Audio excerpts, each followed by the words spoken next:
Oi, eu sou a Kelly Cadanos. Eu sou a Eiline Carrano. Às vezes aparece por aqui também o Joey. E a Lola.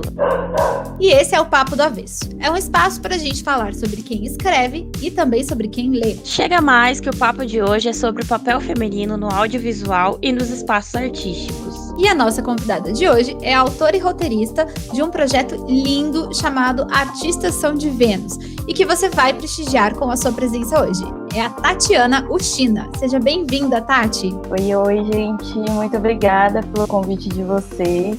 É uma honra estar aqui dividindo esse espaço e compartilhando ideias com outras profissionais tão incríveis e mulheres para falar de um tema tão necessário. Então, muito obrigada. A Tati também é diretora e roteirista na Lobo Criativo, que é um coletivo de roteiristas especializado em criar conteúdo narrativo para diferentes plataformas e formatos de entretenimento. O Mário Oshiro, que é o sócio dela, já esteve aqui no Papo do Avesso também. Acho que vamos abrir uma sociedade aí.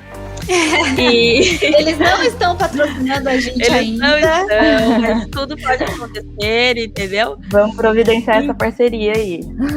Vamos. Olha, vou recortar isso aqui e mandar pro Mário, essa parte. Então, Tati, vamos começar falando sobre o seu projeto, que ele foi contemplado no PROAC, Artistas São de Vênus, da gestão ao empoderamento. Conta pra gente como foi o processo de criação desse projeto, o que te inspirou? Ele é um projeto de série de docu-reality, que a cada episódio ele desafia artistas femininas brasileiras de diferentes vertentes, né, da arte, então desde o muralismo, da dança, música, literatura, a criarem uma obra do zero e apresentarem no período de 9 dias. No Espaço Vênus, né, que é um espaço em comum em todos os episódios. Esse espaço, ele é um lugar neutro, vazio, como se fosse um galpão, assim, né, que está desativado, e ele vai ganhar vida a partir da arte dessa artista. Então, todo o universo da série... Isso, 9 dias. Uau! E esse é o desafio, né? Para cada artista. Foi mais ou menos o tempo que eu levei para fazer meu TCC. Mentira. Eu acho que deve ser. Considerando os projetos que a gente faz em 12 horas.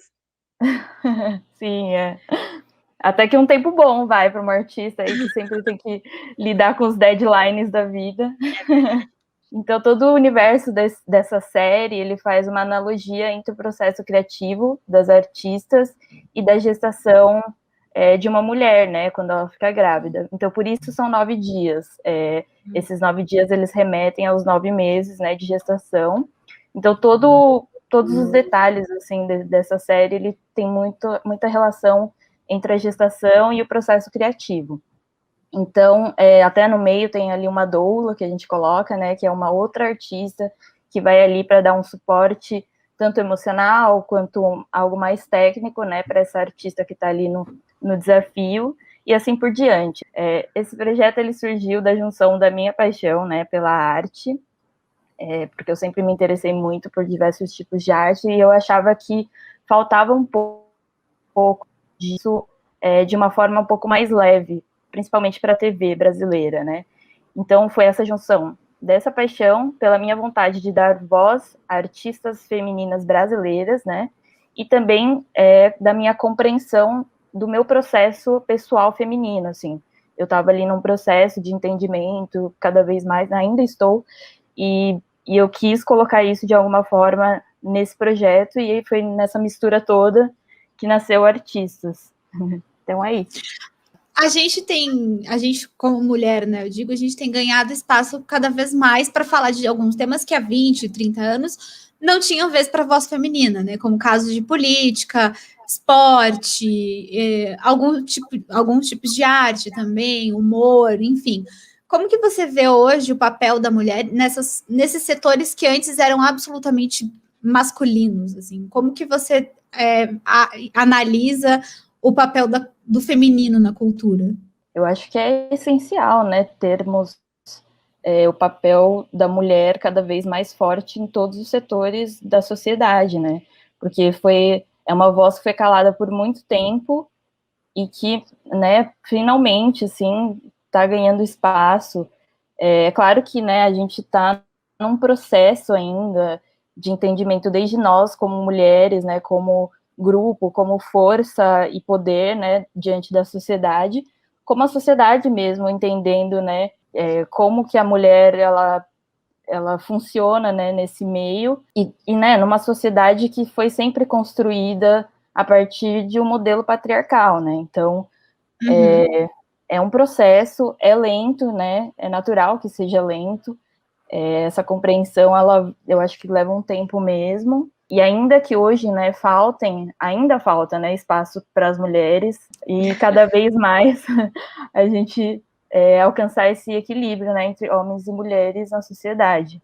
Então, assim como, né, nossas ancestrais, elas criaram esses espaços aos poucos, né, foram abrindo espaço para que hoje a gente pudesse estar aqui conversando, falando disso abertamente, tendo um programa feminino feito por mulheres. A gente também está nessa luta, né? É o nosso papel hoje também dar passos cada vez mais efetivos para que abram mais espaços para que no futuro, quem sabe, a gente consiga, né, atingir essa sociedade igualitária, né?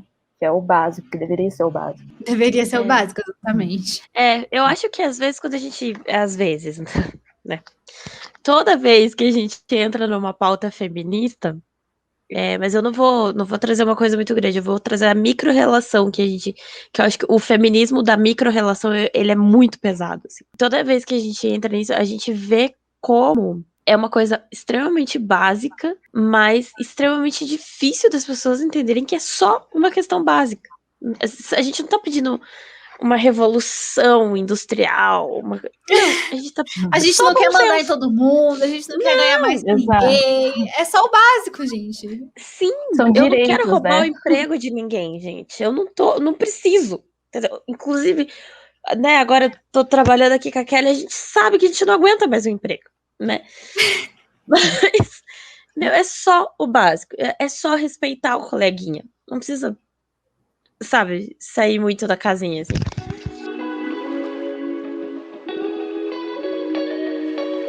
Tati, a gente também sabe que, né, essa questão do empoderamento que a gente tá falando, vai além do básico, né? Eu creio que o empoderamento, ele é uma evolução psicológica da mulher mesmo. E ela vai além da militância. É um processo de dentro para fora, assim, que acontece nas mulheres. Você acha, assim, você no seu trabalho, você encontra novas formas de empoderamento? Quais as experiências dentro da tua profissão, do teu trabalho, dos teus projetos que te deram alguns cliques, assim, se tiveram alguns cliques de empoderamento, assim? Bom, eu acho que como você mesma disse, né, é um processo interno, enfim, é uma coisa que leva um tempo mesmo, até para a gente entender, né, como funciona para nós mesmos e como a gente se coloca diante até da profissão, enfim. Então, eu acho que todo dia é um aprendizado novo, né, em relação a isso, uma reflexão nova, uma desconstrução diferente. E o artista, né, esse projeto que a gente mencionou antes, ele foi um projeto, sim, essencial para mim nesse sentido. E ele é um projeto, né, em constante transformação e processo para mim. Então, ao longo do desenvolvimento dele, inclusive, né, no meio de um cenário pandêmico, né, acho que isso ainda aflorou mais ainda esse processo. Eu me transformei muito enquanto mulher e enquanto profissional, assim, fazendo ele, né. Então, através dele, eu entendi muito que o meu empoderamento feminino, ele está relacionado com as minhas relações, as relações que eu construo, seja pessoal ou profissional. Então, o quanto é importante, né, a gente se cercar de outras mulheres, outras profissionais mulheres, né? Então, eu acredito que quando a gente acompanha, a gente apoia, a gente aprende ali com o processo de outra mulher, a gente se empodera também. É assim que eu fui enxergando muito isso, né? Então, ano passado também eu fiz uma série de lives com mulheres do audiovisual para esse projeto, né? Inclusive, quem quiser conferir tá ali no canal do YouTube do projeto. E essas conversas, elas foram essenciais, assim, para eu entender a importância de fortalecer uma rede de apoio de mulheres profissionais da área, assim, né? Que é uma coisa que os homens têm feito desde o início dos tempos, né? O networking, exatamente. né? Exato. E essa questão. E a gente está aprendendo isso agora, né? E ainda tem E ainda tem uma certa resistência, né? É porque a gente tem que também transcender a questão da competição, né? Que é muito dessa que tentam impor pra gente, né? Da competição feminina. Exato, eu acho que é exatamente isso, é entender que não é uma competição, né? Que quanto mais a gente criar esse espaço de colaborativismo, né, entre mulheres, mais força a gente tem. Então, eu acho que é isso, assim, é cada vez mais criar esses espaços e se fortalecer, né, entre as mulheres para ganhar essa força, principalmente no audiovisual, assim, é o que eu sinto. Eu acho que os homens, eles cuidam uns dos outros desde sempre, né? Não só na questão profissional, mas na questão pessoal, inclusive, nas relações pessoais. E é uma coisa que as mulheres, elas sempre foram colocadas nesse lugar de competição, nesse lugar de, né, olhar para outra mulher com certo receio. Rivalidade, né? Uma certa rivalidade, é uma coisa que a gente vem desconstruindo, né, nesses últimos anos, talvez, não sei, décadas.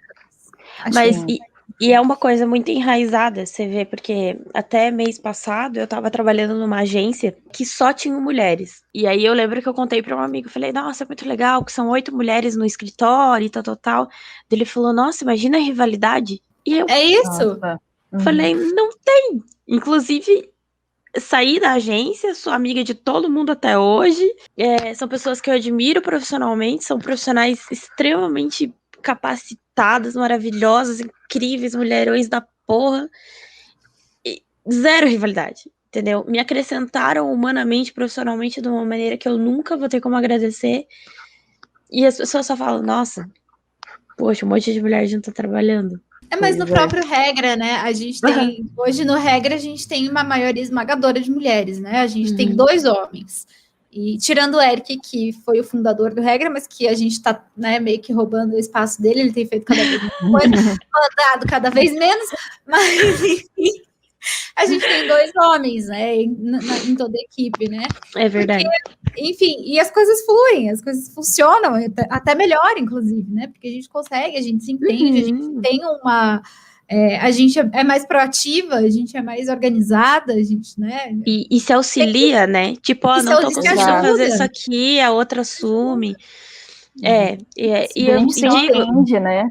Melhor. Isso que você falou é engraçado, porque para mim é o oposto, assim, eu trabalhando no audiovisual, eu percebi, né, e começou a me incomodar, inclusive, nos últimos tempos, o quanto, assim, a maioria dos meus chefes que eu tive ao longo do tempo eram homens, né, a maioria das pessoas com quem eu trabalhei eram homens, e o quanto faz muita diferença, assim, quando é uma mulher ali, né, na direção. O meu último trabalho que eu fiz com o Lobo foi com uma diretora mulher, assim, então, nossa, é uma fluidez completamente diferente, assim, no processo, no cuidado, na atenção com o trabalho, assim, que às vezes a gente sente um pouco de falta, assim, quando é uma figura masculina ali no comando, né?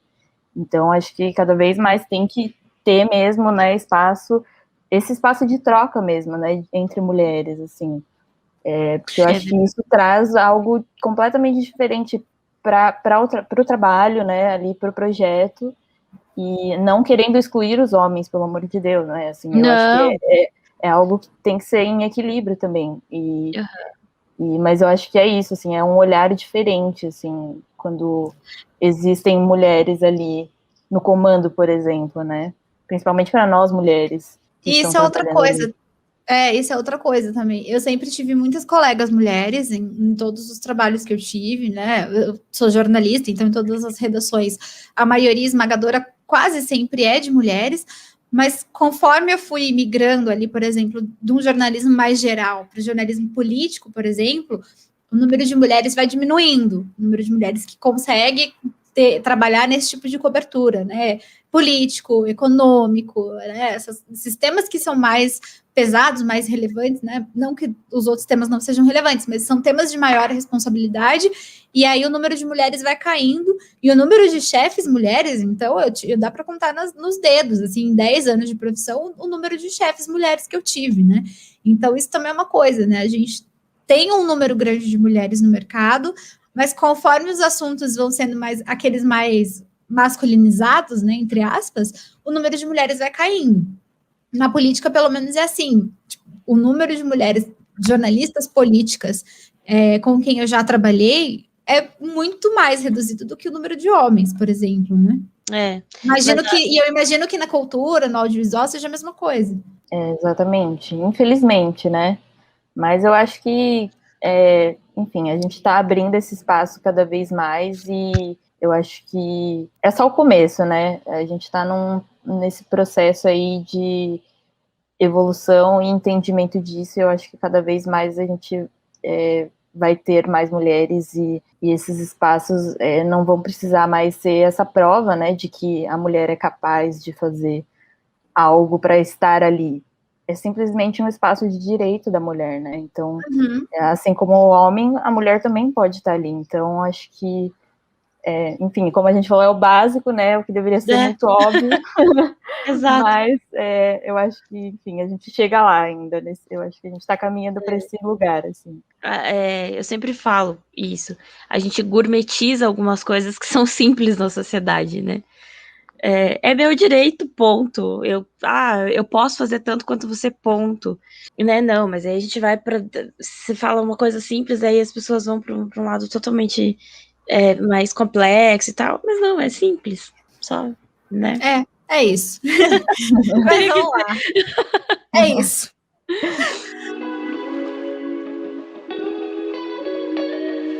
Tati, e me conta pra gente, de onde vem a inspiração para as coisas que você cria, para os projetos que você toca? Olha, parece muito clichê, assim, né, o que eu vou falar, mas eu acredito muito que a vida é uma grande inspiração, assim, né, eu acho que tudo pode servir de inspiração para uma criação, então, desde uma notícia na TV, uma foto, um filme, né, sei lá, sentar na varanda e observar ali o que está acontecendo, uma música que você ouve, né, e assim por diante. Eu acho que tudo é válido e tudo pode trazer ali um insight para alguma criação, né. Eu acho que cada pessoa, né, encontra, assim, qual que é o lugar de inspiração maior ali, né, se eu tiver que escolher uma coisa só e falar assim, não, essa coisa que mais me inspira, eu acho que são histórias das pessoas, assim, eu acho que é o meu lugar, assim, de maior inspiração. Eu gosto muito de ouvir histórias, né, sejam ficcionais ou não, mas principalmente de pessoas, gosto muito de ter trocas, né, conversas profundas com as pessoas, e eu acho que isso é a minha maior fonte de inspiração, seja para a vida ou como profissional mesmo, assim. Então eu acho muito bonito nessa, como cada pessoa tem uma trajetória diferente e única, né, e como essas experiências de vida são tão diferentes, assim. Enfim, é uma viagem, mas, assim, eu gosto muito disso, assim, sabe, do quanto cada ser humano, assim, pode acrescentar para as nossas vidas. Às vezes a gente é inspirador para alguém e nem sabe, né, então eu acho que cada história, ela é muito única e ela toca ali cada pessoa em um lugar, e para mim isso é muito forte, assim, na hora da inspiração. E qual que é o espaço que o ócio...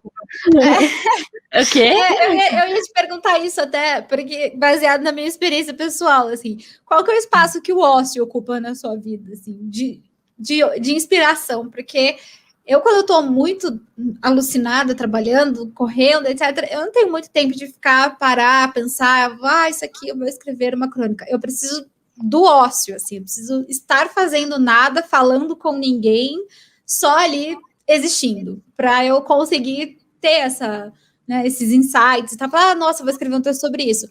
Qual que é o espaço que o ócio ocupa na tua vida? Nossa, para mim também, eu acho que é muito importante, assim, ter a pausa, né, porque às vezes a gente fica ali tanto se esforçando para criar algo e, né, algo que você só precisa dar uma respirada às vezes para conseguir organizar, assim, a sua mente, né.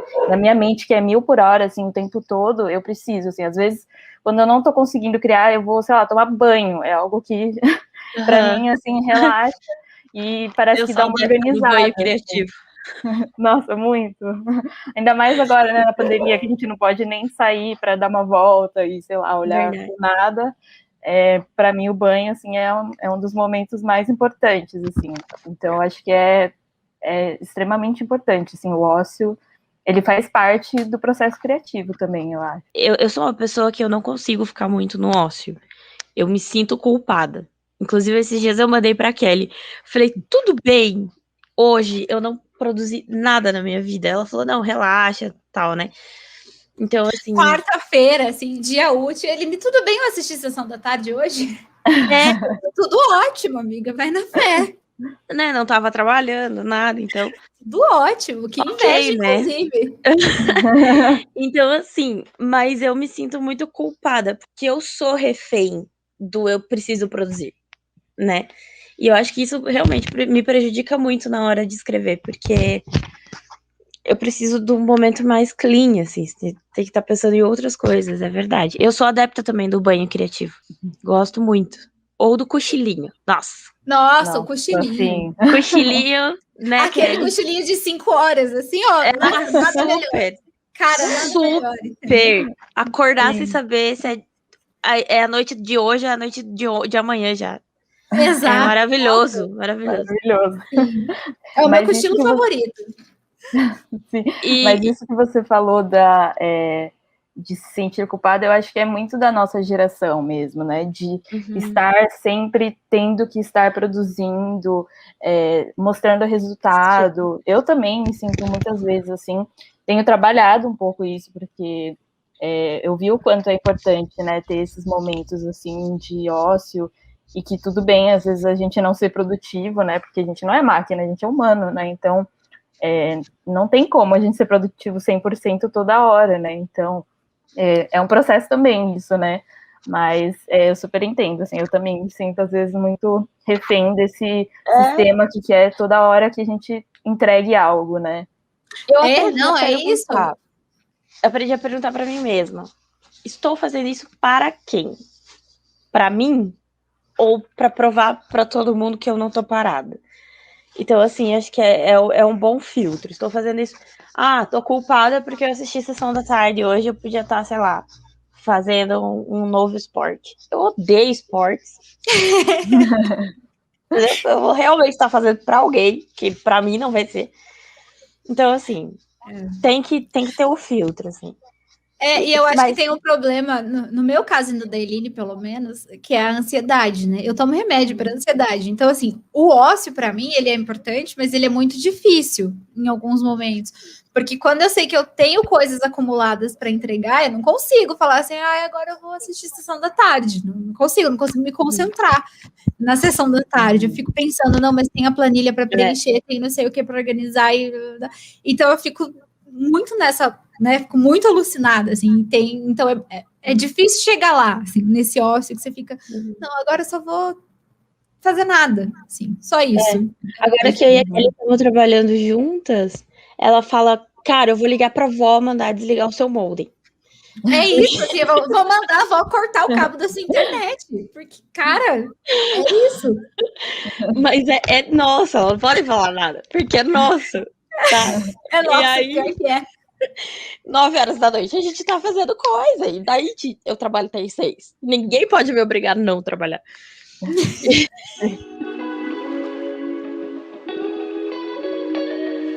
A gente pega muito disso aqui, porque a gente sofre também com isso. Talvez por isso, pra gente não saber usar o ócio, se o seu processo criativo, ele tem um ritual. É como a Kelly falou ali, né? Que a gente... eu preciso ficar no ócio. Mas você tem um ritual, assim, eu preciso de um chá de erva cidreira, 3 voltinhas em torno de mim mesma e uma velhinha do lado do PC, ou não? O negócio vem... Não tenho esse ritual, assim, certinho, não. Eu sou até bem disciplinada, assim, nesse quesito do processo de criação, assim, né? Embora eu seja asiática, né? Todo mundo espere que a gente seja super disciplinado e organizado nesse sentido. Sim, eu sou super estereótipo. Estereotipado. Mas eu não tenho essa disciplina, não, para processo de criação. O que eu percebi para mim, e eu não sou super 220, né, assim, embora minha cabeça funcione ali a 1000, eu não sou super 220 na hora de criar, assim. Para mim, eu entendi que o meu processo, ele além de ser muito intuitivo, né, eu preciso de silêncio, assim. E silêncio eu não digo, né, externo, assim, a pessoa tá, tipo... Embora eu goste também do silêncio externo. Mas eu gosto muito de também trabalhar com música, assim, música para mim é algo que, assim, é essencial, precisa ter ali de fundo para me dar até uma inspiração ali inconsciente, eu acho. O que você gosta de ouvir? Eu gosto muito de tudo, assim, mas para escrever, às vezes eu gosto até de música clássica, músicas assim mais instrumentais, né, para não também ficar me atrapalhando. Nossa, muito fina. Fina. Eu ouço Ludmilla. Foca no meu bumbum. É porque se eu ouço Ludmilla, eu começo a cantar e dançar, e não eu tenho esse né? problema. Eu tenho que ouvir música num idioma que eu não conheça, entendeu? Porque senão eu vou ficar tentando ouvir e cantar. Quer me ver escrever maravilhosamente bem, é colocar um tchu, tchá, tchá, tchu. Foca no meu bumbum. Eu amo a batida.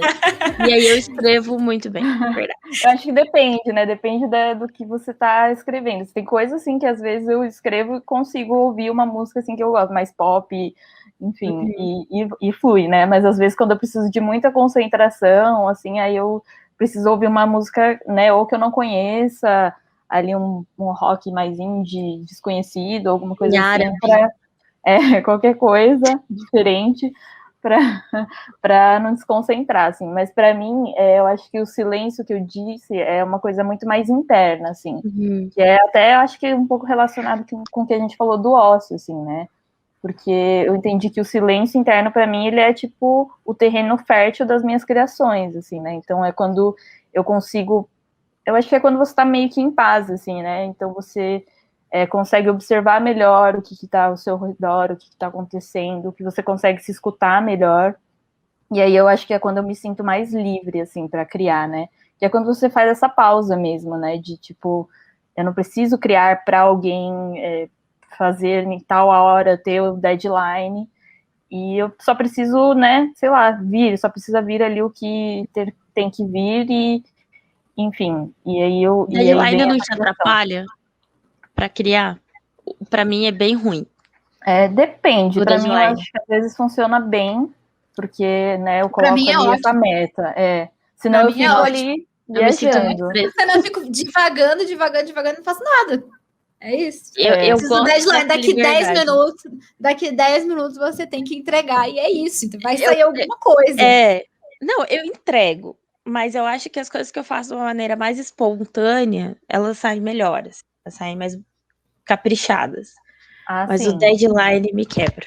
E uma coisa que até a gente falou na entrevista da Aline Brandalize, para vocês, para mim é Brandalize. Então, mas é uma coisa que a Aline tava falando, a encomenda do texto, assim. Escreve sobre mim, escreve sobre o que eu passei. Nossa, daí... Então, Tati, você tem essas encomendas também, às vezes? Escreve, faz alguma coisa sobre tal coisa, e aí, como que você lida com isso, com essa encomenda? Temos muito no Lobo, assim. Né? Roteiro, né? Mas é mais fácil? É mais fácil ou é mais difícil? Eu acho que depende muito do tema. Tem uns temas, assim, que eu falo, meu Deus, não sei nem por onde começar, assim, sabe? De não ter mesmo, assim, o conhecimento, né? Mas eu acho que a pesquisa é uma grande aliada ali, né? De entender, buscar referência também. Mas tem temas, assim, que eu acho que rolam bem, assim. Eles tem coisas, assim, que parecem muito... Eu acho que depende muito de cada trabalho, assim, né? Tem coisas, assim, que a gente começa a criar coisas em cima daquele tema que parece a princípio chato, mas que dá para explorar muita coisa, e tem outros que nem tanto, né? Então, acho que varia muito, assim, de tema para tema, de cliente para cliente também, né? Você tem também um projeto de futebol, né? O Futebol Arte, Paixão em Preto e Branco. Explica pra gente como que funciona esse projeto, o que é esse projeto? Nossa, esse projeto vocês resgataram, assim, do fundo do baú. A gente faz uma pesquisa direitinho. A gente faz uma pesquisa, Esse projeto, ele foi desenvolvido na minha faculdade. A gente é jornalista, a gente manja da pesquisa. Mas o que a gente gostou é porque você fala exatamente de um tema que é dominado pelo masculino. Então, não tinha como não abordá-lo. Bom, esse a gente até conversou com seus colegas da faculdade, a gente vai colocar aqui uns depoimentos. Você tá no arquivo confidencial. Pelo amor de Deus, não. Enfim, esse projeto eu desenvolvi na faculdade, né? Enquanto eu estava cursando rádio e TV. Se não me engano, eu estava ali no segundo semestre. E, inclusive, foi o meu primeiro projeto que eu desenvolvi com o meu sócio, o Mário, né? E... Beijo, Mário! Sim, beijo.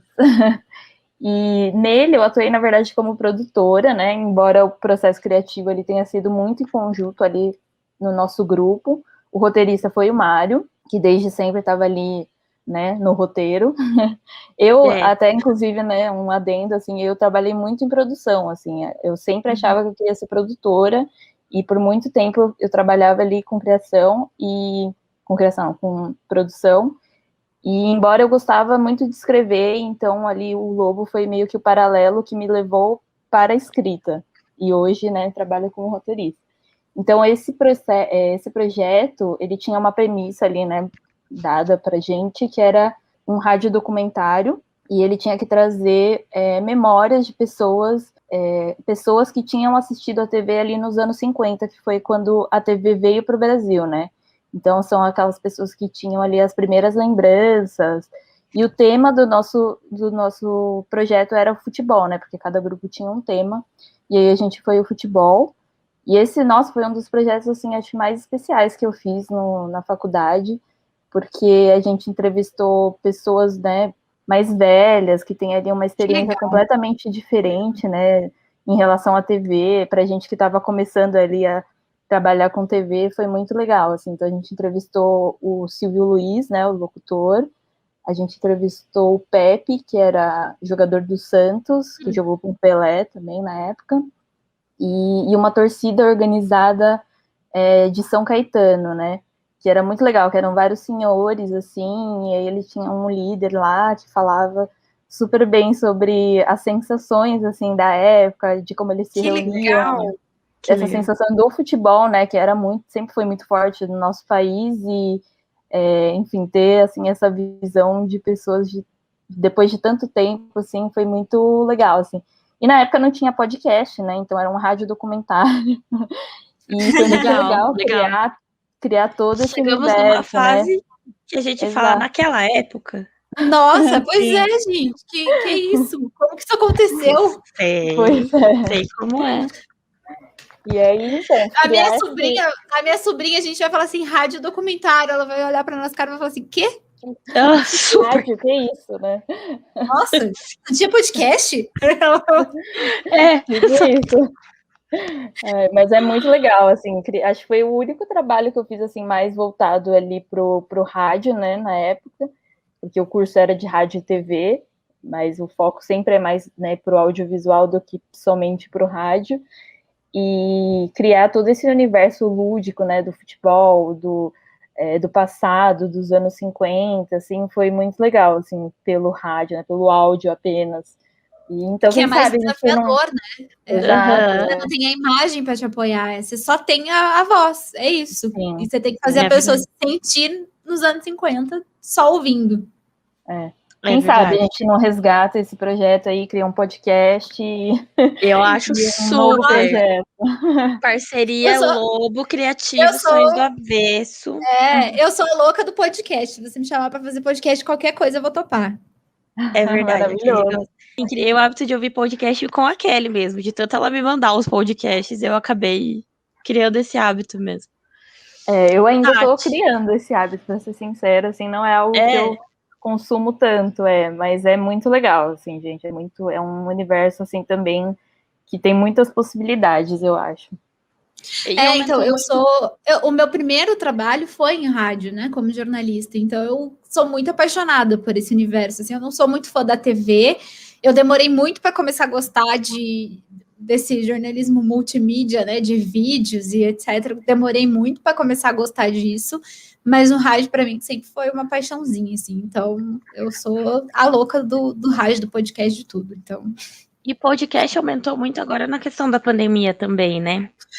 Então, e o podcast é bom, porque você fica lá, você tá faxinando a casa, você bota o podcast para ouvir. Exatamente. Eu gosto de ouvir bastante no carro, né? Também. Isso, é muito legal.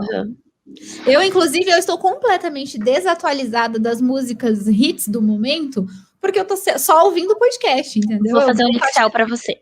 Pode Faz, obrigada. Porque assim... eu não ouço mais música, eu só fico ouvindo podcast o tempo todo. Então, né? E os podcasts que eu ouço, que eu acompanho, tem tipo 1 hora, 2 horas de duração. Tem um podcast que eu acompanho que, cara, tem mais de 20 horas ali de áudio. São vários episódios, né? Mas aí, cara, não dá tempo, né? O tempo é limitado. Então, se eu tô fazendo alguma coisa, tô ouvindo podcast, não tô ouvindo música. Então, eu só me atualizo nas músicas no BBB.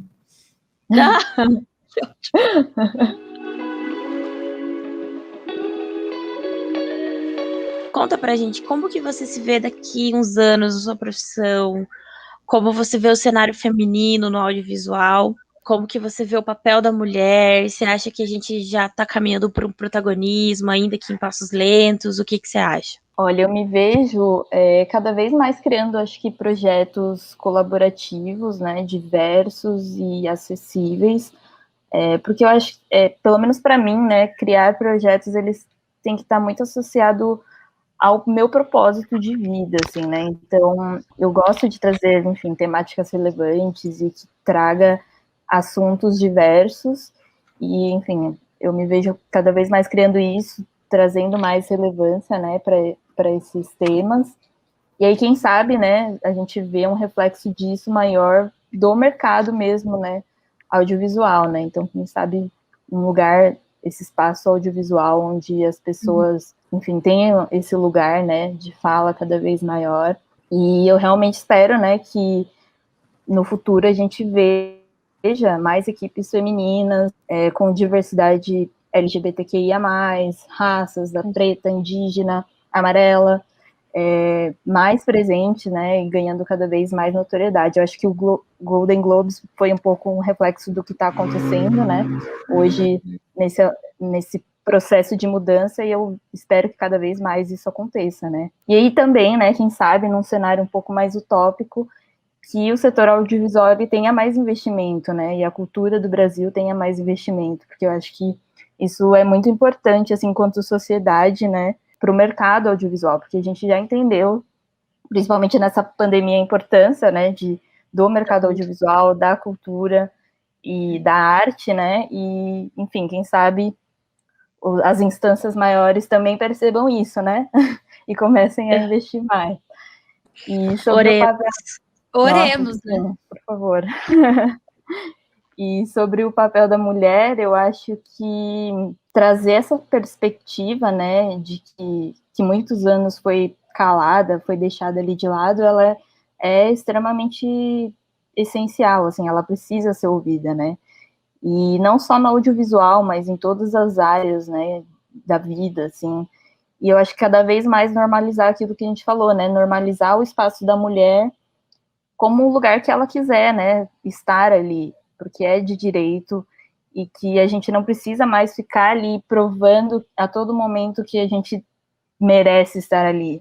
É o nosso lugar, e eu acho que cada vez mais isso tem que ficar cada vez mais claro, assim, né, de que o espaço da mulher é o mesmo do homem, e que, enfim, cada vez mais a gente vai ocupar esses espaços, porque eles devem ser ocupados por nós, né? Vamos para os quadros? Vamos para os quadros. Vamos. Esses quadros são meio tensos, hein? Tem um que eu não sei. Mas a gente pensa Então, na hora, entendeu? O negócio é ser assim, ó. Entendeu? Eu, por exemplo, eu não pensei em nenhum hoje. Então, não, eu só tenho o livro. Então, vou começar com esse. O livro de cabeceira, que é uma indicação de um livro que você goste, que você esteja lendo, enfim. Como só a Eline tem o livro hoje, então eu vou deixar a Eline falar primeiro, que daí eu vou pensando. Eu terminei um livro chamado O Inferno de Gabriel. Não, eu já li todos esse ano. Eu vou começar a falar desse livro, porque eu realmente precisava de um comfort book. Porque, né, vida puxada. Eu falei, não, eu tenho que ler uma coisa mais suave. Aí comecei a ler o livro, e ele tinha uma cara de que ia ter uma putaria nervosa no livro. Eu falei, olha lá, os 50 tons de cinza aqui, caiu numa cilada, né? Só que ele não tem, assim. Ele é um livro clichêzaço. Mas ele é muito bom pra quem tá querendo ler uma coisa pra realmente você não ter que filosofar muito, não ter que pensar muito. Só que ao mesmo tempo que ele é super clichê, ele pega umas referências, assim, de Dante Alighieri, o cara usa uns filósofos, ele usa referências em latim, referências bíblicas, mesmo que Tudo isso tenham enquanto a putaria rola solta. uma pseudo-putaria, uma Já putaria gostei. respeitosa, entendeu? E De aí, família. aí o que acontece? Tipo, ele é bem assim, 50 tons de cinza, que é o cara fodão e a menina super com problemas de autoavaliação, que ela se acha frágil, o cara tem todo aquele estereótipo fortão e tal. E só que ao mesmo tempo ele é muito inteligente nas referências. E eu gostei muito disso, então fica aí a dica, O Inferno de Gabriel. Aí ele é uma trilogia, que agora eu fui pro Julgamento de Gabriel e o terceiro eu não lembro o nome. Mas é um comfort book assim para você ler ali para dar uma esparecida na cabeça, Mas você ao não dá mesmo uma tempo problematizada no livro? Porque eu sou dessas, com que eu já leio certeza. problematizando. Então Total. já é tão Vamos comfort book assim. Já problematizei Sim. por quê? Mas assim, ele fala da questão do relacionamento abusivo de uma maneira não Isso é problematizando. comfort book pra você. Gente, né? Esse é o livro que você lê pra relaxar. Entendi. Tá. Ele fala do relacionamento abusivo, mas não assim no intuito militância. Ele mostra os danos desses relacionamentos, né? Então a menina é uma menina extremamente insegura, ela acha que ela não é bonita, ela acha que ela não é capaz, ela se acha ignorante, mesmo ela tendo ganho uma bolsa em Harvard, mesmo ela sendo a primeira da turma, mesmo ela sendo com tudo isso, o trauma do relacionamento anterior, ela fala, meu, não sou eu. E aí esse novo homem que aparece na vida dela, que é esse homem todo fudidão, que tem todos os diplomas, cara rico, papapá, lindo, obviamente, né? E aí ela fala, não, eu não mereço esse amor, eu não mereço ser amada por esse cara, porque eu não sou tudo isso. E ele, lá do pedestal dele, dignifica ela de uma maneira muito bonita, assim. E mostra também, eu não vou entregar o livro, né? Mas ele mostra também Eu uma. já não tô. Eu já não consegui relaxar, já tô problematizando altas coisas. Não, é um bom livro, é um bom livro. É bom também pra gente ver que boy nenhum merece a nossa confiança, a nossa Isso é verdade. É isso. a autoestima em primeiro lugar. Muito bem. Eu lembrei de um comfort book maravilhoso, que é inclusive de uma xará da Tati, que é Depois a Louca Sou Eu, da Tati Bernardi, que inclusive virou filme, estreou agora na pandemia e eu não consegui assistir, tô chateadíssima. Mas é um livro em que ela fala de uma forma muito leve, muito divertida, muito gostosa, sobre as crises, o período que ela teve de crise de ansiedade, síndrome do pânico, enfim. E eu achei legal porque eu me identifiquei com muitas coisas, porque eu também tenho ansiedade, a Eileen também, enfim. Eu amo a Tati Bernardi, né? Eu acho ela. Tati, você não tem nenhum transtorno para entrar na rodinha? Tem que ter. Tem que tomar um comprimidinho. Entendeu? Tem que, né? Enfim, fica aí a dica que é o Depois a Louca Sou Eu. É um livro de crônicas, é muito legal, muito divertido. E eu lembrei disso agora, que ele não estava falando de comfort book, mas esse é comfort mesmo, você não precisa ficar problematizando, tá? Somos muito fãs da Tati Bernardi. Muito fãs. Muito fãs. Tati. Bom, o livro que eu vou falar aqui é um que eu tô lendo agora. Ele chama Do For Love, que é de uma autora brasileira, Letícia Mello. Ela é uma autora assim, independente, ela lançou esse livro totalmente independente. E ele fala sobre... Ele também é um comfort book, assim, que ele fala sobre a viagem que ela é, enfim, viajante, né? Ela é também influenciadora ali. E ela conta sobre a viagem que ela fez ali para a Ásia, Tailândia, Camboja e Vietnã. E para fazer, enfim, trabalhos voluntários e com pouca grana. E ela foi sozinha, então... Para mim, que sou uma viajante também solo, às vezes, também gosto de viajar com pessoas, mas adoro viajar sozinha. Assim, tá sendo um livro bem legal. Ela conta de uma forma muito gostosa, assim, de ler, eu consigo imaginar muito, assim, as situações, e ela passa por vários perrengues, enfim. Também, assim, para empoderar um pouco as mulheres que têm medo, né, de viajar sozinha muitas vezes, eu acho que É um livro bem, bem gostoso, assim, para Qual ler. que é o nome? Do For Love. Legal. É um Como projeto. que é o nome dela? Letícia Mello. Já vou comprar, já amei. É ótimo.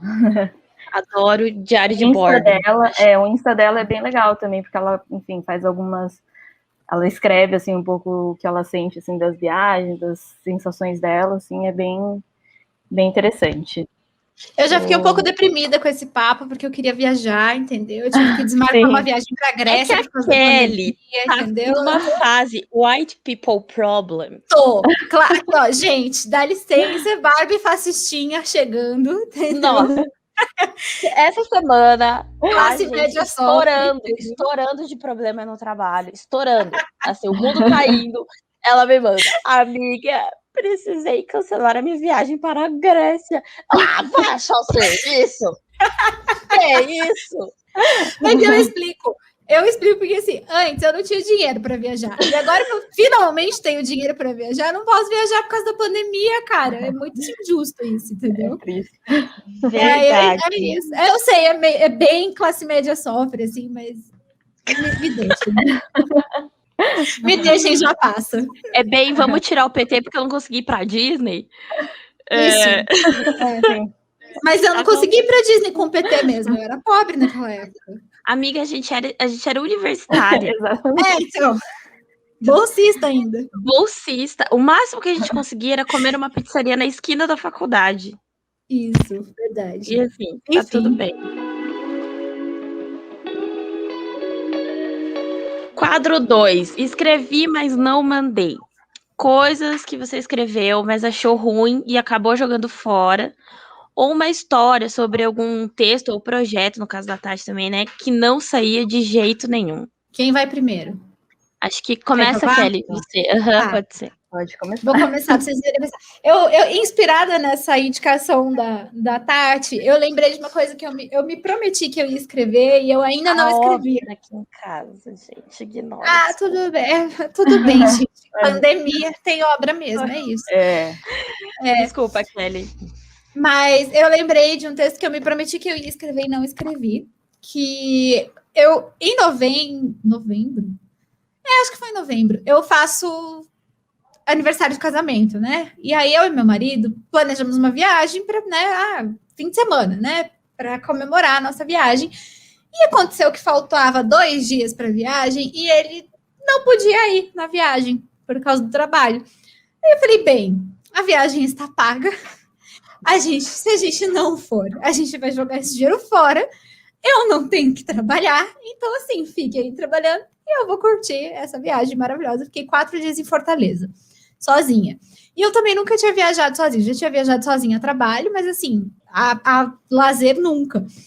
E eu achei tão maravilhoso essa experiência de você viajar sozinha, de você fazer as coisas no seu tempo, de você não depender de outra pessoa, de você fazer o que você quer, de você não depender de negociação, né? O que a gente vai fazer agora, enfim, onde a gente vai comer. Eu achei isso de uma liberdade tão maravilhosa que eu cheguei em casa, né, maravilhosa, assim, falando, meu Deus, a melhor viagem que eu já fiz. Meu marido ficou até um pouco chateado, porque, né, como assim você foi comemorar o nosso aniversário de casamento sozinha e achou a melhor viagem da sua vida?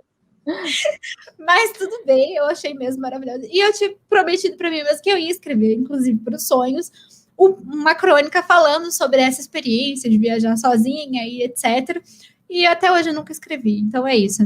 O meu escrevi, mas não mandei, porque eu ainda não escrevi mesmo. Mas agora eu vou me comprometer publicamente a escrever. Eu acho que eu sofro um pouco disso também, porque eu também, eu sempre volto das viagens falando, nossa, eu preciso escrever tudo, ou durante mesmo eu quero escrever, mas não dá tempo, e fica ali sempre na gaveta, né? Eu acho que e aí depois você quer relembrar e também não relembra tudo, né? O bom é que ainda hoje a gente tem fotos, né? Eu acho que as fotos ajudam a gente a recordar um pouco mais das coisas, mas eu acho que também é nesse sentido, assim, de viagens, eu também tenho muitas coisas que eu gostaria de ter escrito e não escrevi ainda. Mas tem várias outras coisas também, né? Tipo, poema. Projetos infantis é uma das coisas que a gente sempre quis fazer no Lobo e fica ali meio que na gaveta, no forninho, nunca vai muito pra frente, assim. Então, quem sabe, né? Quem A gente sabe, consegue quem sabe. trabalhar em breve isso. Eu E acho você, que eu Eline? tenho essa questão. Eu sempre quis ter escrito um livro, ou sei lá, sobre quando eu morei sozinha em São Paulo. Que entra bem nessa vibe, assim, do eu estava sozinha. O Mário, novamente, Morando, volta com. morando num hotel muito rico. Queria dizer isso. Eu morava numa Era parte hotel. muito rico, milionário. Eu fui visitar ele e falei, amiga, você é rica! Ela entrou gritando no corredor, assim. Às 3 da manhã. Exato. Mas assim, morei em São Paulo por um período da minha vida e saí de um ambiente familiar que eu tenho na minha casa, que é um ninho, assim, é muito colo. A minha casa é um colo grandão. E eu saí, tipo, eu não conhecia nada, eu não tinha praticamente família lá. O meu irmão, que é de São Paulo, tinha ido morar no interior, em Piracicaba, então a gente estava longe. Então eu passei muito tempo sozinha. Foi quando eu conheci o Mário, que é o sócio da Tati, né? Que se tornou um dos meus melhores amigos nessa fase, e é até hoje.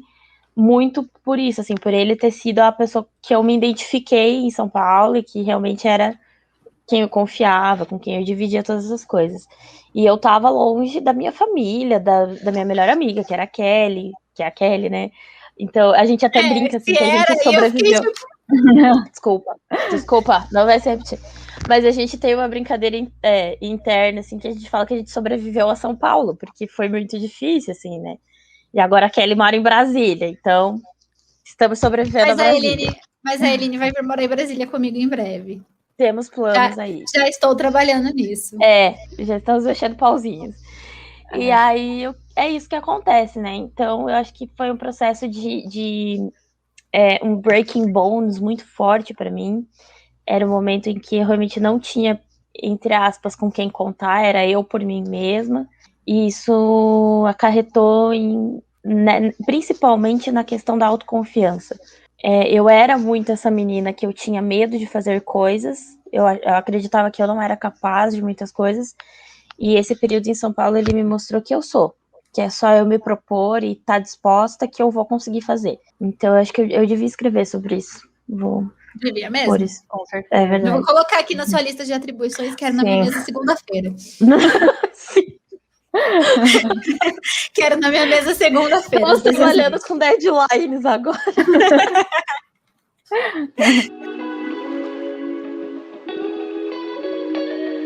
Próximo quadro é o Dica da Tia, que é aquele conselho básico que você dá para todo mundo que quer viver de fazer o que você faz, que é escrever, basicamente, né? Porque todo mundo que cria escreve, de alguma forma. Então, Eline, o seu. Eu vou tentar ser menos polêmica hoje, tá? Ok. Dica da tia essa semana. Vamos ler os clássicos. Volta ali Você mandou. Não, peraí. Você mandou as pessoas pararem de ler os clássicos semana passada. Aí agora. Não falei isso. Não foi o que eu falei. Eu falei que a gente tem que desmistificar o que é atual. Que a gente também tem que dar valor no que é atual. Gente, mas hoje eu vou dizer: falta os clássicos. Sinto falta. A gente tem que dar muito valor nos filósofos contemporâneos. Tipo, não vou citar nomes aqui, lógico, né? Vai que eu crio uma polêmica maior até, mas a gente tem que dar muito valor no que é material contemporâneo, do que é do pessoal da nossa geração, mas a gente não pode largar os clássicos.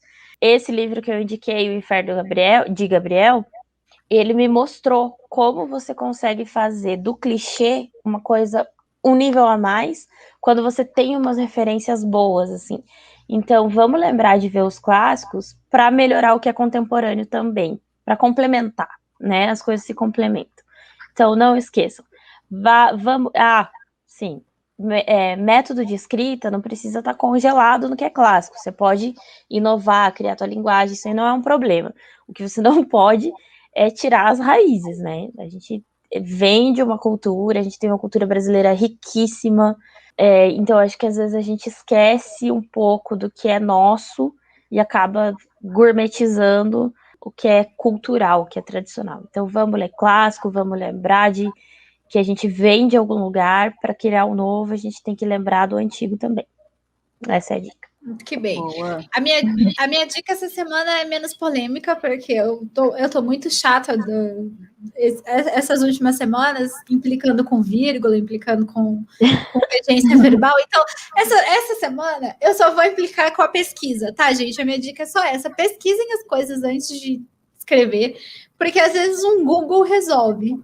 Verdade. Assim, resolve muita coisa. O Google é rápido. 2 segundos de Google. 2 segundos de Google. E assim, pelo menos as novas gerações têm muito problema com pesquisar as coisas. Assim, eles não conseguem, gente. Não tô entendendo essa geração aí. Mas, enfim, então a minha dica é só essa: pesquisem as coisas antes de sair falando besteira. Só isso. Boa. Obrigada.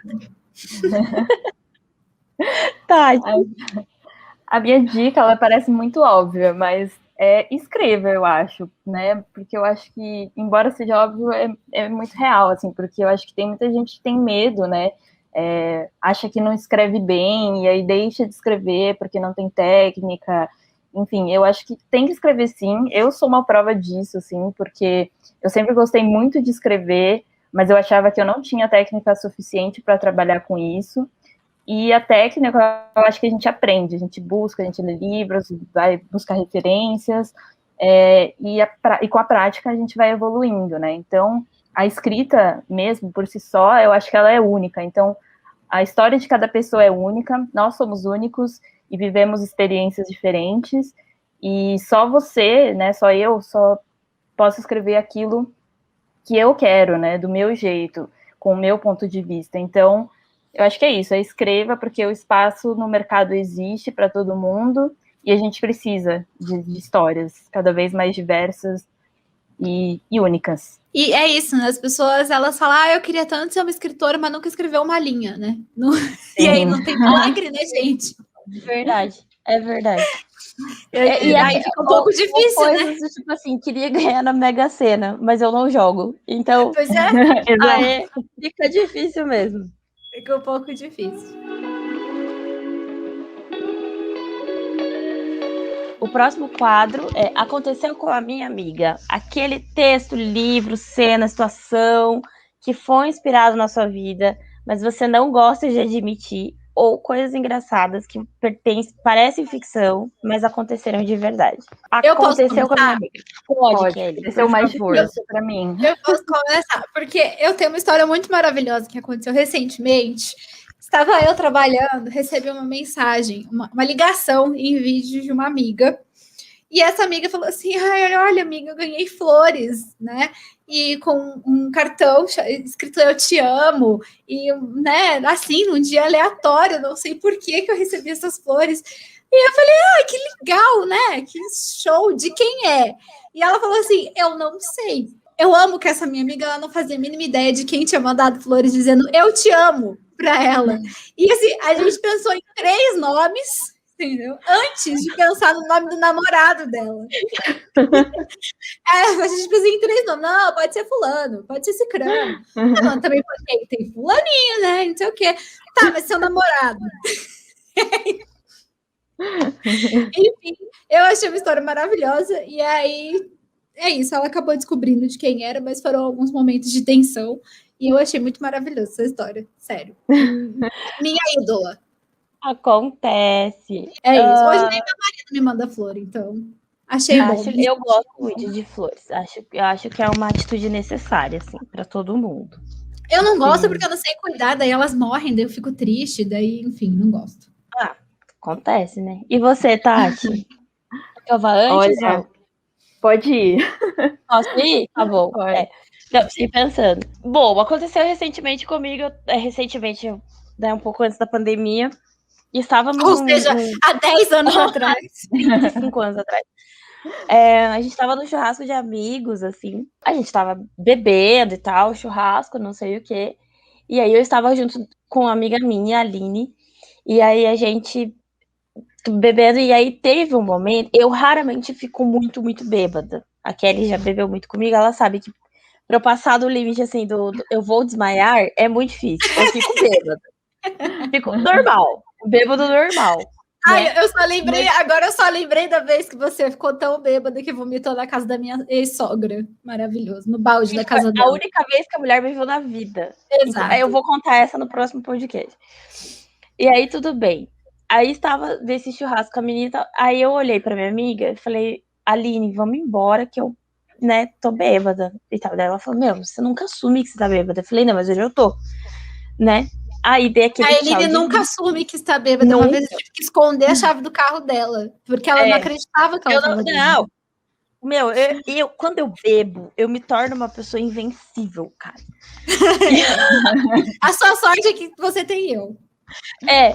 E ela falou assim, nossa, você nunca admite que você tá bêbada, né? Então vamos embora, realmente a situação não tá boa. Aí fui assim, né, dando aquele tchau de miss, né, maravilhoso, plena.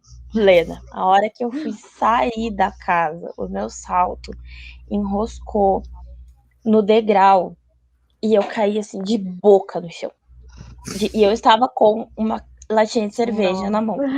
E aí, Que não derrubou nenhuma gota, eu aposto. Não derrubei nenhuma gota. Detalhe, minha camisa branca saiu assim, daquele estado, Nossa. Gente, entrei no carro, já tinha caído. Entrei no carro, a Aline começou a dirigir. Eu, para. Vou. Sem brincadeira, a gente cruzou a cidade, um trajeto que daria, assim, tipo, 25 minutos. Ela teve que vir em 1h15, porque a cada 100 metros eu precisava vomitar. Foi muito absurdo.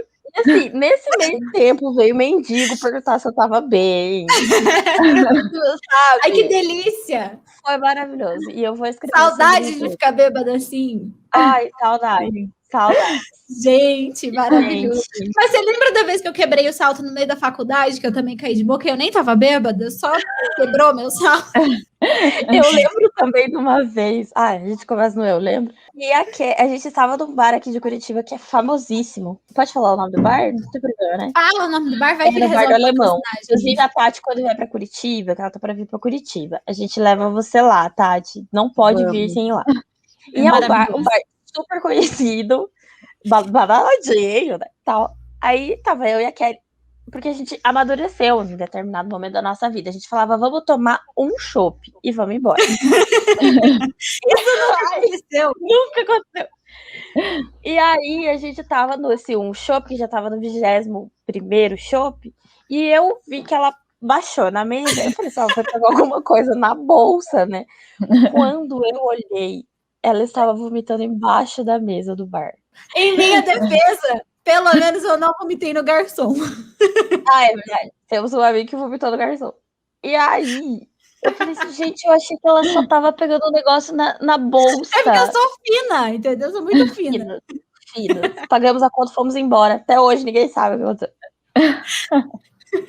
Maravilhoso. Maravilhoso. Só rolê saudável.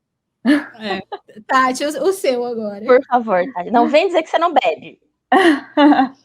Eu não sei se eu tenho alguma engraçada, eu não tô lembrando de coisas engraçadas, assim. Mas eu vou contar uma mais improvável, assim, que ela... Enfim, hoje é engraçado, né? Porque já passou muito tempo. Mas isso já faz tempo já. Há 10 anos atrás, né, eu fui pro Japão. E, enfim, era só um período ali das minhas férias que eu fui para trabalhar lá e para viajar também, né? Só que a gente... Era só o período das minhas férias em que eu fui trabalhar. Repara. Mas tipo isso. O nosso perfil workaholic. Era só ali um período de férias em que eu fui trabalhar. Exatamente. Tipo isso. Exatamente. E aí nesse ano foi... Enfim, eu tava para ir embora, assim, do Japão já, né? Tava ali na última semana, viajando com os meus amigos.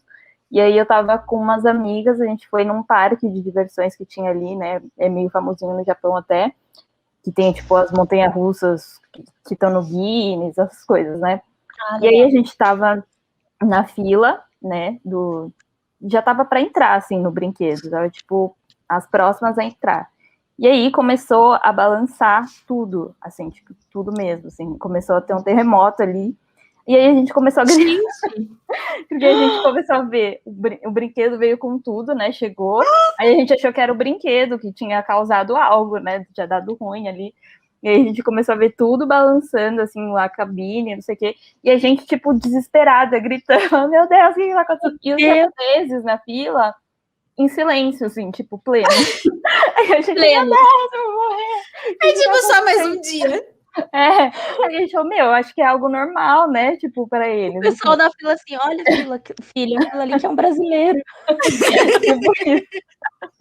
E aí a gente, tipo, sem entender nada, e aí a gente começou a ficar mais tenso, porque aí a gente viu que alguns japoneses estavam ficando meio tenso, assim, né, de tipo, meu Deus, aí eles mandaram a gente abaixar e tal, aí a gente, se cagando, falando super alto, né, bem brasileiro. E ninguém gritando, correndo? Não, tudo normal. Aí a gente teve que sair do brinquedo, né, pra, enfim, sair de lá e tal, porque aí fechou o brinquedo, aí a gente descobriu que fechou o parque, porque foi realmente um terremoto, tipo, além do normal, né? E a gente viu ali as pessoas presas, sabe, naqueles chapéus de cana, as pessoas lá em cima, penduradas, porque nem sei como elas desceram. Pronto. E aí a gente descobriu eu já não tinha vontade de ir nessas coisas.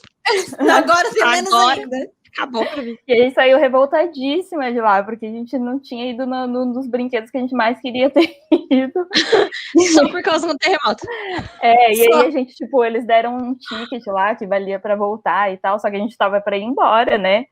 E aí, tipo, depois que a gente voltou pra casa, a gente descobriu, né, que rolou todo o tsunami, todo aquele negócio no Japão.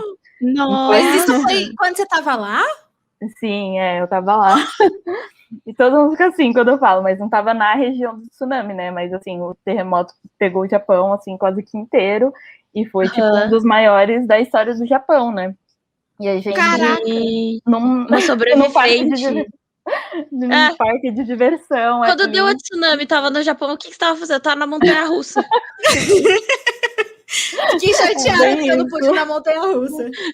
E aí, tipo, meus amigos, cara, meu irmão também tava lá, ele ficou super traumatizado, que ele tava trabalhando, e ele viu, né, tipo, as coisas balançando, caindo tudo, tiveram que sair ali do trabalho. Teve uns amigos meus que eles estavam para voltar, eles estavam ali no aeroporto mesmo, aí, tipo, deu aquilo no aeroporto, a viagem deles foi cancelada, eles ficaram alguns dias no aeroporto ali, tipo... Nossa. Porque, né, não tinha muito o que fazer, não dava para voltar, e a agência também não ia buscar eles, enfim. E aí, a minha viagem acabou dando certo, foi no mesmo dia, assim, mas só depois, a gente não tinha nem noção do que estava acontecendo, e só depois que a gente viu tudo que estava rolando, assim, o pessoal do Brasil desesperado, e a gente... Nossa, impressionante. O pessoal do Brasil desesperado, e ela, tipo, ai, que droga, não fui na montanha-russa. Droga, eu queria ter ido no chapéu mexicano. Não, eu e minhas amigas, a gente tava chateadíssima, que a gente tava tendo que, né, sair do brinquedo. Não, mas é uma história muito impactante, assim, porque você está num momento histórico ali. Mas sabe, que eu sinto, às vezes, que a pandemia de agora, a gente não tá sentindo que é um momento histórico. Daqui uns anos, a gente vai se tocar. Então... Não, a gente já tá se tocando, né, amiga? 2.000 mortes por sim. dia. A gente tá mas é que eu acho que eu tô entediada. Eu estou entediada. Eu já cansei do momento histórico. Vai, passa, não, já cansei. Eu já cansei de viver momento histórico no Brasil, entendeu? Já chega. Chega. É política, é saúde, economia. É impeachment, é pandemia, não aguento mais. Pelo amor de Deus. Entendeu? É isso. Tem um dia de paz. Tem um dia de paz. Não tem. É verdade. Não, tá puxado, tá puxado. Muito show. E com essa mensagem de esperança, a gente encerra o nosso programa de hoje. Mensagem de muita paz, esperança e muita paz. Por hoje. Então é isso, gente. Obrigada. Mas eu vou usar uma frase que eu ouço muito dos idosos, assim, pelo menos no Brasil não tem terremoto. Exatamente. Mas é que às vezes a gente sente os terremotos aí em alguns lugares, né? Tem alguns lugares que tem, né? É verdade. Tem uns lugares aí que tem essas paradas.